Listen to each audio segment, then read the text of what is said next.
প্রিয় সপ্তম শ্রেণীর শিক্ষার্থীরা, শুভেচ্ছা নিও। আজকে আমি তোমাদের 2025 সালের বাংলা বিষয়ের নতুন বই সপ্তবর্ণা থেকে কবিতা অষ্টম অধ্যায় এই অক্ষরে এর কর্ম অনুশীলনের সমাধান করে দেব। প্রথমে তোমাদের বলবো, যারা আমার চ্যানেলটি সাবস্ক্রাইব করো নাই তারা আমার চ্যানেলটি সাবস্ক্রাইব করবে এবং আমার সাথে থাকবে। তাহলে চলো আমরা ক্লাস শুরু করি। কবিতা অষ্টম অধ্যায় এই অক্ষরে কর্ম অনুশীলন। ক, তোমার পূর্বে পড়া বাংলা ভাষা বিষয়ক একটি গল্প বা কবিতা অবলম্বনে একটি রচনা তৈরি করো। একক কাজ।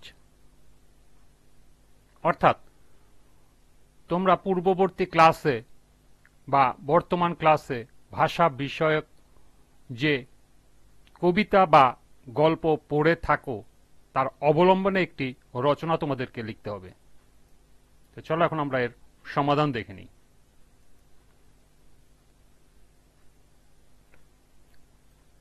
ষষ্ঠ শ্রেণীতে আমার পড়া বাংলা বিষয়ক একটি কবিতা ফাগুন মাস।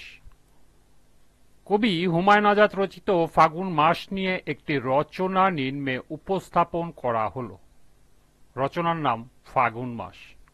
ভূমিকা: ফাগুন একটি ঋতুর নাম হলেও বাঙালি জীবনে এ যেন এক জাগরণের ডাক, এক স্মৃতির আগুন, এক আত্মত্যাগের ঐতিহাসিক নিদর্শন। এই মাসে প্রকৃতি যেমন জেগে ওঠে রঙে ও সুরে, তেমনি বাঙালির আত্মপরিচয় জেগে ওঠে গর্ব ও বেদনায়। ফাগুন মানে 21শে ফেব্রুয়ারি, ভাষা শহীদদের আত্মত্যাগ, মাতৃভাষার জন্য এক অনন্য সংগ্রাম। হুমায়ুন আজাদ তার কবিতায় কেবল ঐতিহাসিক ঘটনাক্রম বলেননি, তিনি বলেছেন এক জাতির রক্তাক্ত অভিজ্ঞতা, এক অমোঘ শোক ও অহংকারের কথা। প্রেক্ষাপট: 1952 সালে ফেব্রুয়ারি মাসে বাংলার ছাত্র জনতা মাতৃভাষার অধিকার আদায়ের জন্য রাস্তায় নেমে আসে। পাকিস্তানি শাসক গোষ্ঠী বাংলা ভাষাকে মেনে নিতে চায়নি, বরং চাপিয়ে দিতে চেয়েছিল উর্দু। এই অবিচারের বিরুদ্ধে যে প্রতিবাদ গড়ে উঠেছিল তা শেষ পর্যন্ত রূপ নেয় রক্তাক্ত আন্দোলনে। সালাম, রফিক, জব্বার, বরকত, শফিউর সহ আরো অনেকে অকুতোভয় তরুণ প্রাণ হারিয়েছিলেন এই দিনে। দুঃখী মাস: ফাগুন মাস একদিকে যেমন প্রকৃতির নবজীবন নিয়ে আসে, তেমনি অন্যদিকে কবি এটিকে দুঃখী মাস হিসেবে উল্লেখ করেছেন।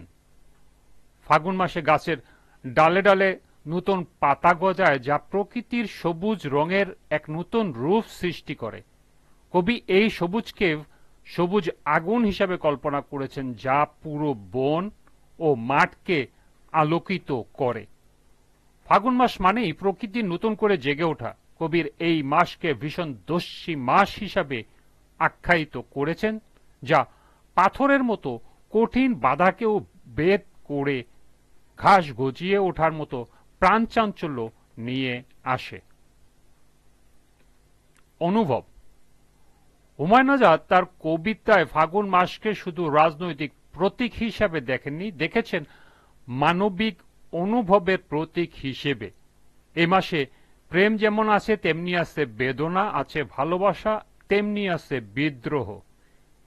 এ প্রেম শুধু রোমান্টিক নয়, এ এক গভীর দেশপ্রেম, ভাষার প্রতি প্রেম, সংস্কৃতির প্রতি প্রেম, যা প্রয়োজন জীবন দিয়েও রক্ষা করা যায়। বর্তমান: হুমায়ুন আজাদের ফাগুন মাস কবিতা আমাদের মনে করিয়ে দেয় এই মাসে উৎসব কেবল বাহ্যিক নয়, এর পিছনে রয়েছে রক্ত ও বেদনার এক ইতিহাস। আমরা যদি এই আত্মত্যাগকে ভুলে যাই, তবে ভাষার যে মর্যাদা পেয়েছি তা হয়তো একদিন হুমকির মুখে পড়বে।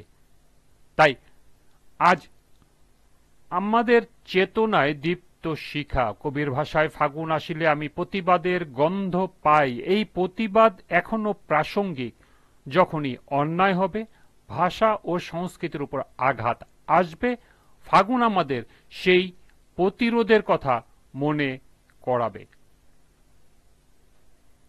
উপসংহার: ফাগুন মাস কবিতার মাধ্যমে হুমায়ুন আজাদ আমাদের শুধু কবিতার সৌন্দর্য দেননি, দিয়েছেন এক জাগ্রত চেতনা।